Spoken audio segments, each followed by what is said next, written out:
네, 꼭 천국에 온 것 같지 않습니까? 네, 찬양을 들으니까 정말 마음이 열리고 귀가 열리고 영혼이 아주 그냥 큰 은혜 속에 풍덩 빠지는 것 같은 그런 느낌입니다.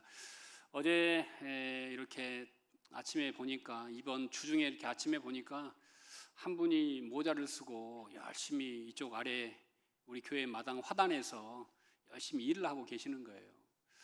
무슨 일을 하나 하고 가봤는데 이 벽돌로 다 이렇게 앉을 자리를 만들어놨잖아요. 근데 매질을 안 넣어놔가지고 너무 거칠게 보이니까 이분이 그걸 하나하나 매질을 놓고 계시는 거예요. 그래서 매일 한두 개씩 하신다고 아침마다 오셔가지고 오후까지. 실은 뭐 그 일을 누가 부탁한 것도 아닌데 보시고 이건 내가 채워야겠다, 이건 내가 할 수 있는 일이야 라고 그걸 하고 계시고, 또 새벽 예배 끝나면 꽃밭에 물 주고 잡초를 뽑으시고 이렇게 돌아가신 분들이 계시고, 어제는 제가 교회에서 저녁 8시 한 40분 정도에 집에 나왔는데 교회에 차가 한가득 있는 거예요. 그래서 토요일 저녁에 우리 찬양대가 또 연습하고 찬양제를 준비하는 그런 분들이 많이 모이셔서 우리 교회가 정말 살아있네, 우리 교회가 정말 천국이구나라는 그런 마음이 들었습니다. 여러분을 통해 여러분의 가정과 기업과 여러분이 거하시는 모든 곳에 하나님의 나라가 임하시기를 간절히 소망합니다.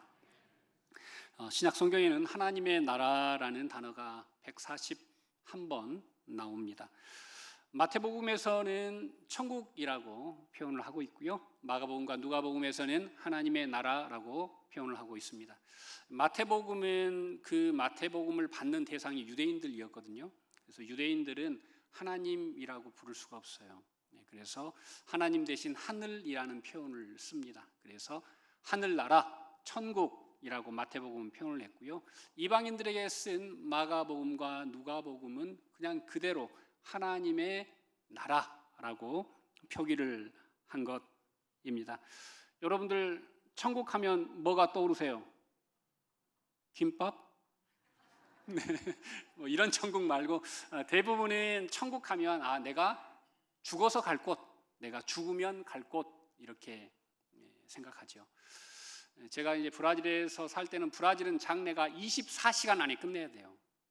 그러니까 돌아가신 지 12시간이 돼도 하루를 계산해서 24시간 안에 끝내야 되니까 어떤 분은 정말 바로 화장터로 가는 경우도 있는데요. 이제 뭐 서양 장례식 여러분 영화로 보셨죠? 수의를 입습니까? 아니면 평소에 자기가 좋아하는 옷을 입습니까? 평소에 자기가 좋아하는 옷을 입고 화장하고 남자들은 넥타이 매고, 저 같은 사람들은 아마 행커칩을 할 것 같아요. 행커칩하고 이렇게 이제 누워 있으면 관이 이중으로 돼 있어요. 그래서 앞쪽 반이 열려요. 그러면 이쪽 상반신이 사람들에게 보이게 되거든요. 그러면 사람들이 가서 얼굴도 만져보고, 또 어떤 사람들은 키스도 하고 손도 만져보고 이렇게 마지막 인사를 이렇게 하게 됩니다. 그래서 제가 브라질에서 있으면서 나중에 내가 천국 갈 때 나는 한국식 수의를 입지 않겠다, 저는 복장을 정했습니다. 오늘 제가 입는 복장 그대로 저는 갑니다. 그래서 34,900원짜리 양복을 입고 저는 가려고 이미 다 이렇게 생각을 해놨어요. 여러분, 우리는 인생을 한 번 살아갑니다. 하지만 성경에 보면 이 하나님의 나라라는 원래 의미는 어떤 영토, 땅, 장소를 말하는 것이 아니라 주님께서 임하신 상태를 하나님의 나라라고 이야기를 하고 있습니다. 우리 주님께서는 이 땅에 오셔서 가장 먼저 하나님의 나라를 선포하셨고, 또 승천하실 때도 하나님의 나라를 우리에게 부탁하셨는데요. 자, 마가복음 1장 15절 한번 보실까요? 함께 읽겠습니다. 때가 찼고 하나님 나라가 가까웠으니 회개하고 복음을 믿으라. 자, 예수님께서 처음 하신 말씀이에요. 공생이 시작하면서 때가 찼고 뭐가 가까웠다? 하나님의 나라가 가까웠다. 하나님의 나라가 이 땅 가운데 임했다. 우리 주님이 이 땅 가운데 오셨다라고 이렇게 말씀하고 있고요. 자, 승천하실 때 사도행전 1장 3절 보시죠. 자, 함께 읽겠습니다. 그가 고난 받으신 후에 또한 그들에게 확실한 많은 증거로 친히 살아계심을 나타내사 40일 동안 그들에게 보이시며 하나님 나라의 일을 말씀하시는. 그러고 보니까 우리 예수님은 공생애를 시작하시면서부터 하나님의 나라를 말씀하시고, 그리고 하늘로 승천하시면서도 하나님의 나라를 말씀하셨고, 그리고 가만히 생각해 보니까 평소의 모든 삶이 하나님의 나라를 이루는 일이었구나. 창기를 만나는 것도 하나님의 나라를 이루는 일이고, 세리 삭개오를 만나는 것도 하나님의 나라를 위한 일이고, 사마리아 여인을 만나는 것도 하나님의 나라를 이루는 것이었구나라고 우리가 돌아볼 수 있게 됩니다. 예수님 당시 이스라엘은 로마의 모든 걸 빼앗겼죠. 그래서 백성은 있지만 주권도 없습니다. 아무것도 없죠. 모든 걸 다 빼앗겨 버렸습니다. 로마가 그 땅을 헤롯이라는 대리 통치자를 통해서 수탈하고 있었습니다. 우리나라는 어떻습니까? 일제 강점기 동안 우리나라는 백성이 있었지만, 민초들이 있었지만 우리나라의 주권은 우리에게 없었습니다.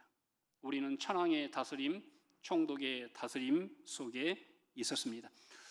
이 시대에 가장 큰 나라는 어디일까요? 어디입니까? 자, 사진 한 장 보도록 하겠습니다. 네, 대답 안 하실 줄 알고 준비해 왔습니다. 네, 가장 큰 나라는 어디입니까? 땅덩어리로 가장 큰 나라? 러시아입니다. 지구 면적의 11%를 가지고 있다 하니 여러분 대단하지 않습니까? 가장 작은 나라는요, 바티칸입니다. 로마 안에, 시내 안에 있는데 우리나라 경복궁보다 조금 더 큽니다.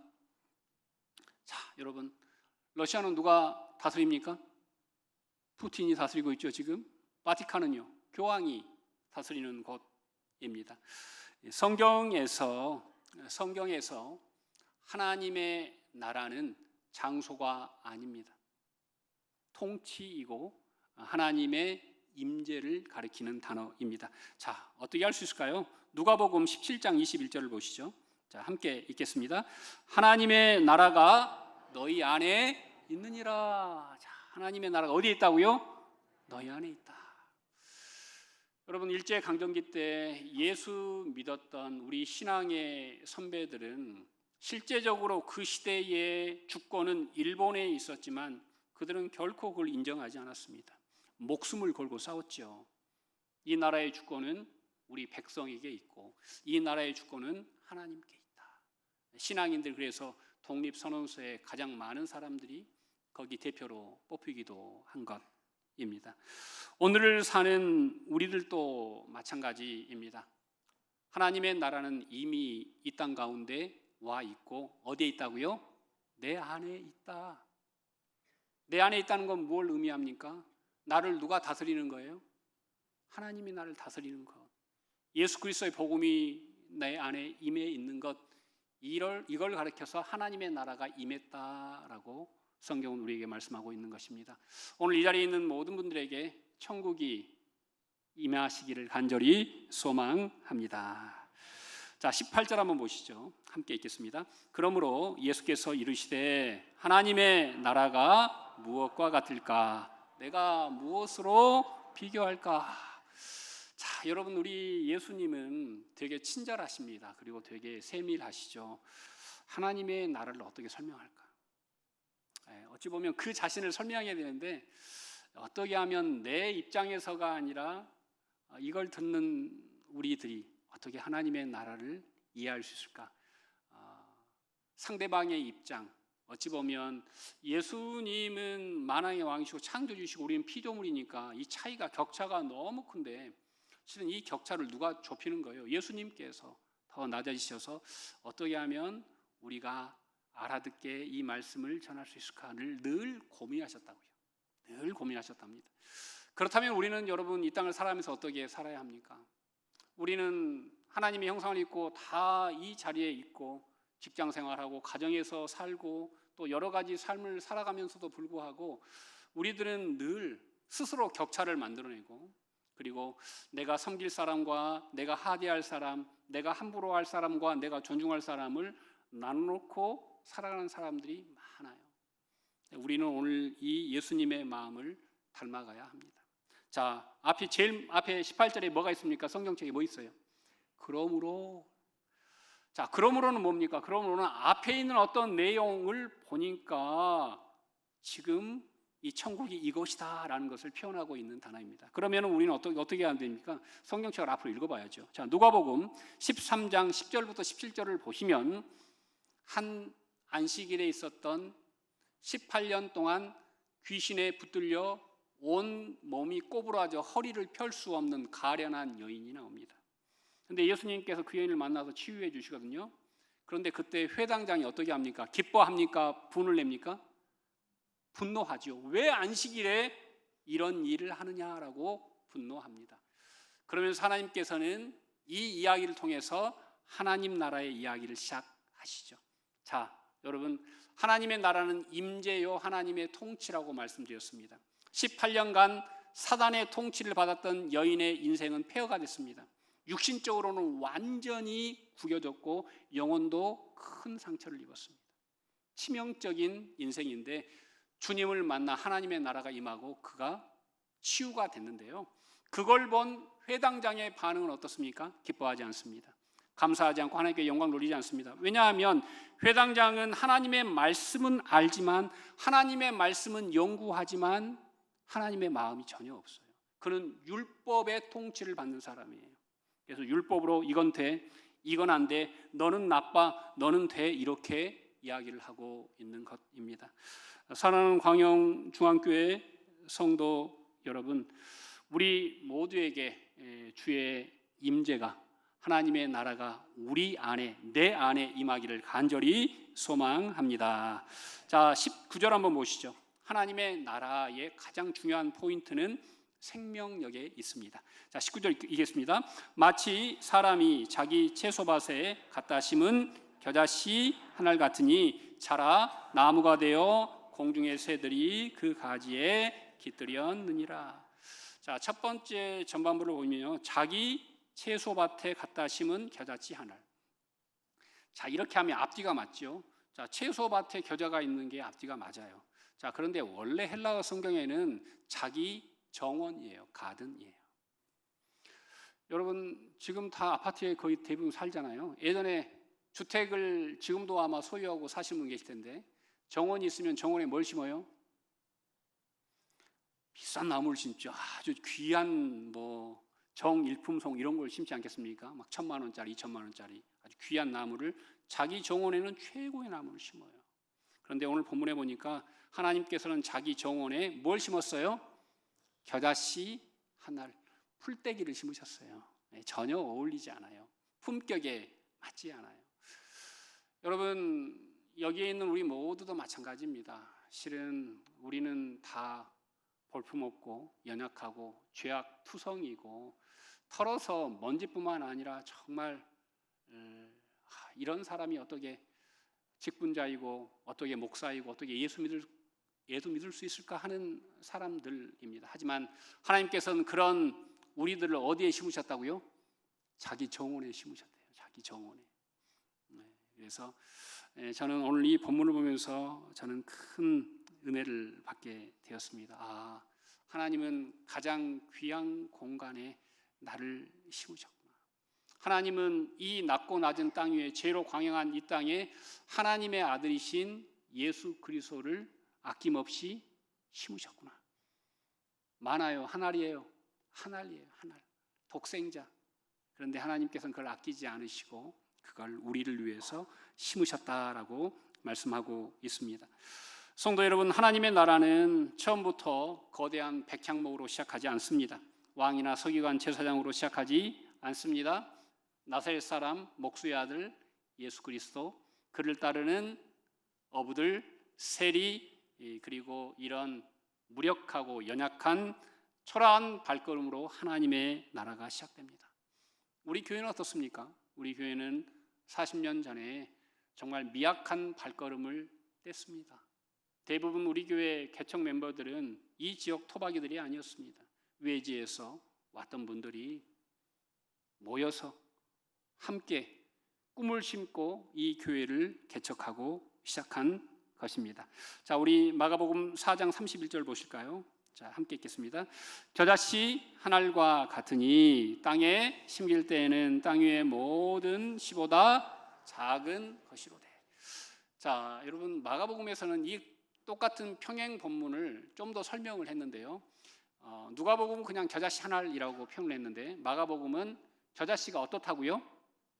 모든 씨 중에서 가장 작다. 예, 작다. 그러니까 작은 걸 지금 강조하고 또 강조하고 있는 것입니다. 우리나라에서 작은 건 뭐라고 표현합니까? 깨알 같다. 뭐 눈곱만큼 뭐 이렇게 이런 걸 작다라고 표현하듯이 이스라엘에서는 겨자씨 만하다. 이게 가장 작은 것입니다. 물론 식물학적으로 보면 더 작은 씨앗들이 훨씬 많습니다. 하지만 이건 속담처럼 표현하는 말씀입니다. 여러분, 작은 것에 능력이 있고 작지만 이 속에 하나님이 담은 성품과 생명이 있음을 성경은 우리에게 말씀하고 있습니다. 우리나라에 1884년에 복음이 처음 들어올 때 이 복음은 너무나 작았죠. 우리나라 무속 신앙, 불교, 유교 이런 거에 비할 때 이건 정말 작고도 너무 작은, 정말 과연 이 씨앗이 살아날 수 있을까 하는 환경에서 그 복음이 싹을 피우고 지금 이렇게 아름답게 자라서 많은 사람이 참된 생명과 안식을 누리는 줄로 믿습니다. 그래서 작은 것, 이게 얼마나 소중한가를 우리는 깨달아 알아야 합니다. 여러분, 오늘 본문에 보니까 이 작은 것이라는 헬라어가 미크로테론인데요. 여기에서 마이크로라는 단어가 나왔습니다. 여러분, 나노 들어오셨으면 나노? 요즘 나노의 시대를 산다고 하는데 나노의 기술, 메모리 반도체에서 나노인데요. 이 1나노는 머리카락 한 홀 7만 분의 1 크기입니다. 두께가요. 여러분, 머리카락 이 한 홀도 너무 얇은데 나노는 7만 분의 1이에요. 자, 그런데 여러분, 지금 우리는 나노 시대를 지났습니다. 이미지를 한 장 보도록 하겠습니다. 자, 보시면 자, 벌써 우리는 나노 시대를 지나서 피코미터 시대로 접어들었어요. 대단하죠? 네.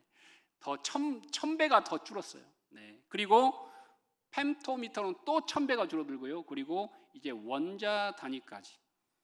그래서 지금 현재 세계에는 크게 만드는 나라가 부강한 나라가 아니라 작게 만들 수 있는 나라가 부강한 나라가 됩니다.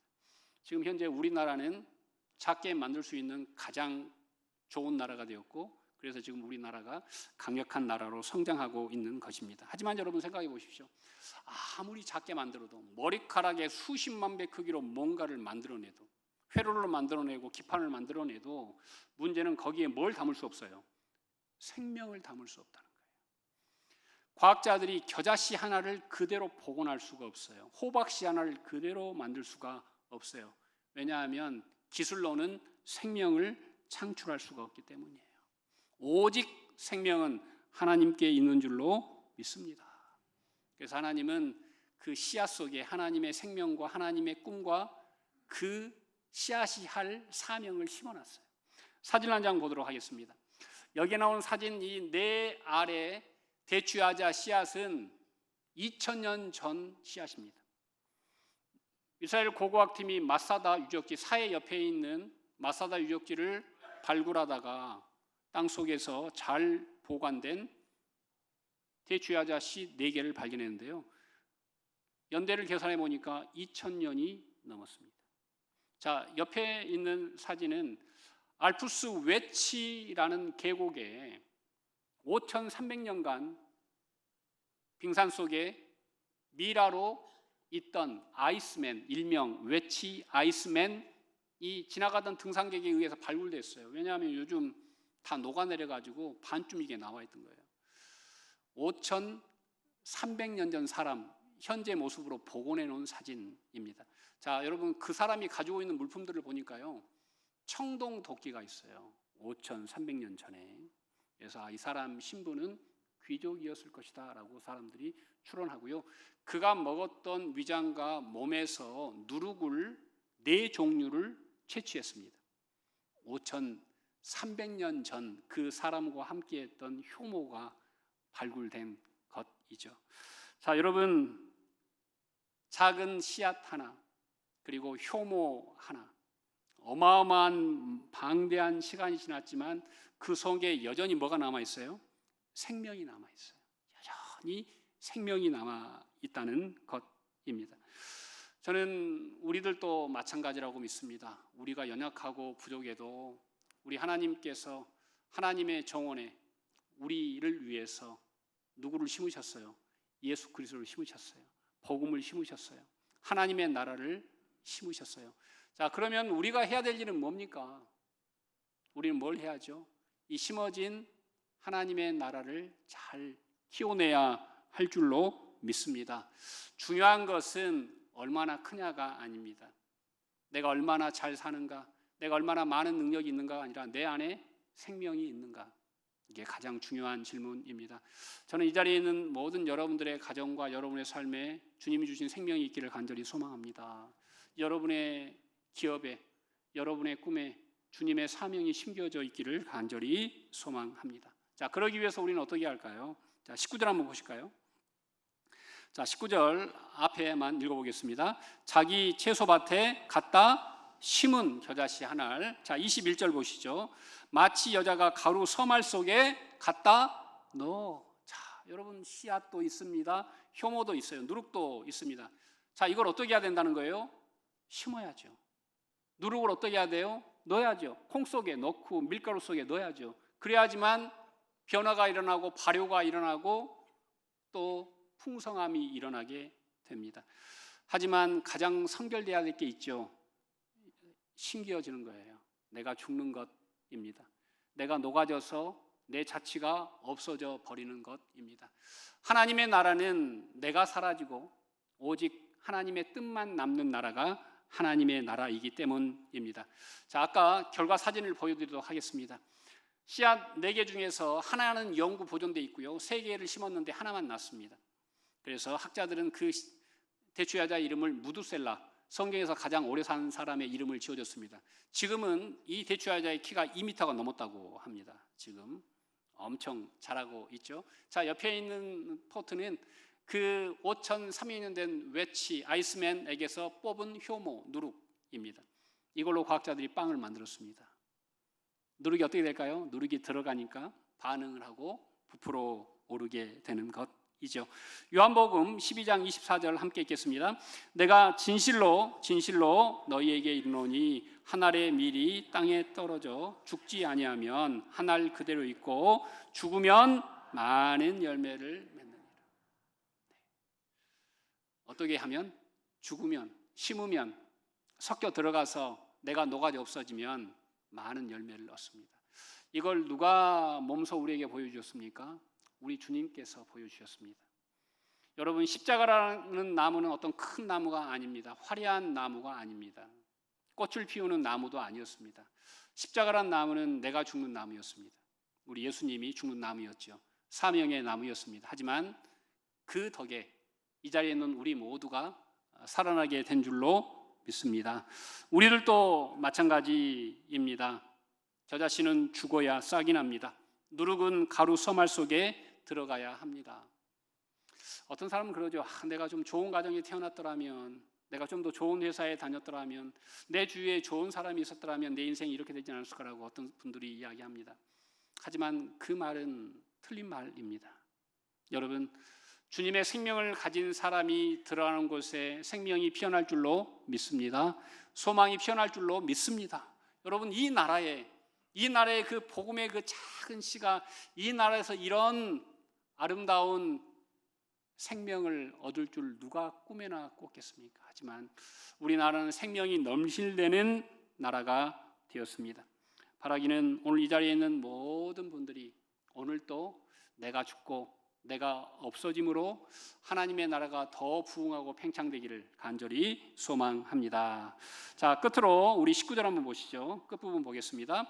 나무가 되어 공중의 새들이 그 가지에 깃들였느니라. 이 깃들다라는 단어는 둥지를 틀다입니다. 잠깐 머물다 가는 것이 아니라 거기에 아예 집을 지었다라는 의미이죠.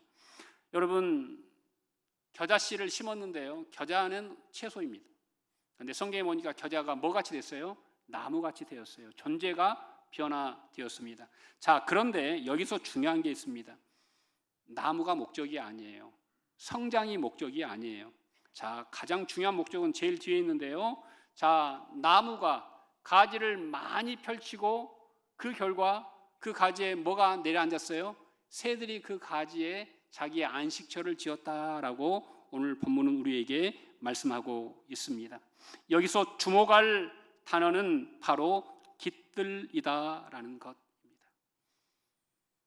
여러분, 우리 교회가 작은 개척교회가 커져가지고 큰 가지를 많이 이루는 그런 나무가 되었습니다.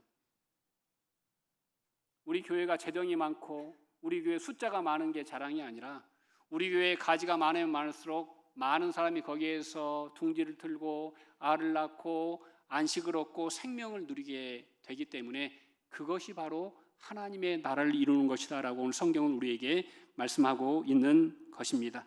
하나님께서 우리에게 복을 주시는 이유는, 나에게 은사와 능력과 건강을 주시는 이유는 우리 옆에 있는 상처받은 영혼들에게 따뜻한 안식처를 제공하라고 하신 줄로 믿습니다. 늘 나의 말 한마디, 태도 하나, 표정 하나로 다른 사람들에게 참된 평안과 기쁨을 주는 분들이 되시기를 간절히 소망합니다.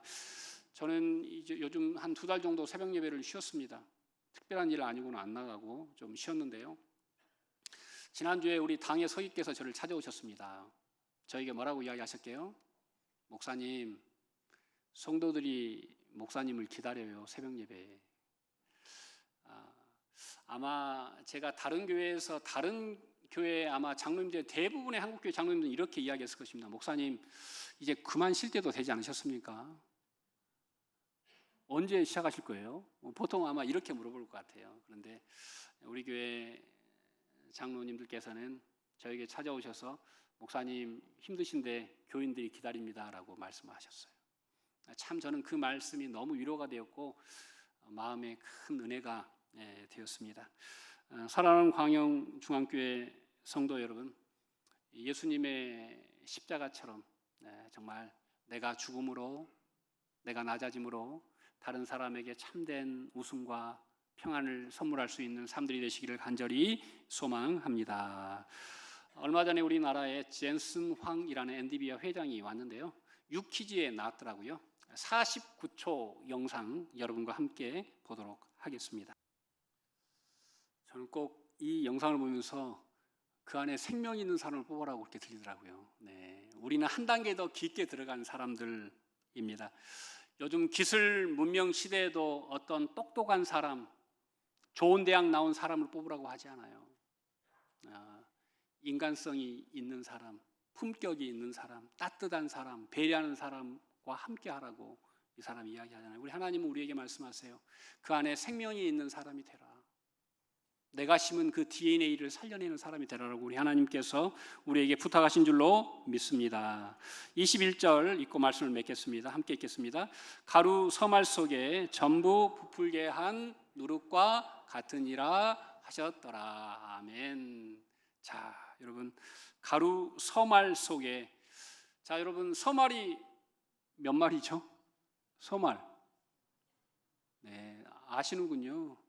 예전에 식당 갔더니 몇 명 오셨어요? 그러니까 누가 그러더라고요. 서희.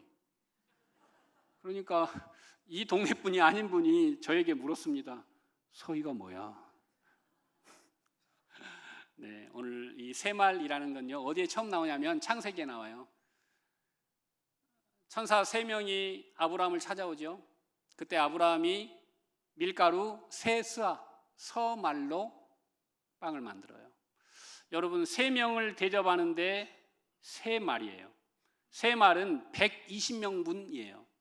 다른 말로 하면은 천국이 임하는 곳에는 대잔치가 벌어진다는 말이에요. 내가 먹기 위해서요? 남을 주기 위해서요? 남을 주기 위해서. 잔치는 내가 먹는 게 아니에요. 천국 잔치는 나를 위한 잔치가 아니라 이 땅에 있는 약자와 눈물 나는 사람들을 위한 잔치인 것입니다. 오늘 21절에도 가루 서말 속에 전부 부풀게 한 누룩. 이 부풀음, 부흥, 커짐, 성공, 이 모든 게 내 것이 아니라 누구 거예요? 우리 이웃의 잔치를 위한 거라고 성경은 우리에게 말씀하고 있는 것입니다. 누룩은 자신을 드러내지 않고 반죽 깊숙이 스며들어 결국 전체를 부풀게 하고 맛을 변화시킵니다. 성도 여러분, 내가 그리스도임이 드러나지 않을지라도 내가 머문 자리에 평화가 임하고 생명이 임하고 기쁨이 임하고 위로와 회복이 일어난다면 이미 우리는 하나님의 나라로 사는 줄로 믿습니다. 저는 우리 교회 성도님들이 잘 되는 게 좋습니다. 우리 교회 성도님들이 하는 기업이 잘 되고 하는 학교가 잘 되고 학원이 잘 되고 또 돌보는 우리 포스코가 잘 되고 너무 좋아요. 꼭 젠슨 왕이 했던 말과 일맥상통합니다. 성경적 성장과 부흥은 내 집이 커지고 넓어지는 것이 아니라 내 섬김의 반경이 커지고 넓어지는 것입니다. 바라기는 우리 모든 성도님들의 하나님 나라의 반경이 더 넓어지시기를 간절히 소망합니다. 그리고 여러분들을 통해서 이 땅 가운데 핍절한 영혼 속에 진정한 생명이 심겨질 수 있는 복이 시작되기를 간절히 축원드립니다. 기도하시겠습니다. 참 좋으신 하나님 감사합니다. 이 땅을 살아가면서 오늘 또 하나님의 통치가 내 마음에 이루어지기를 기도하게 되어 감사합니다. 내 가정에 우리 자녀 손들 위해 하나님 임하여 주셔서 하나님의 생명력을 바라는 복된 삶, 사명의 삶, 복음의 삶 되게 하여 주시옵소서. 예수님 이름으로 간절히 기도드립니다. 아멘.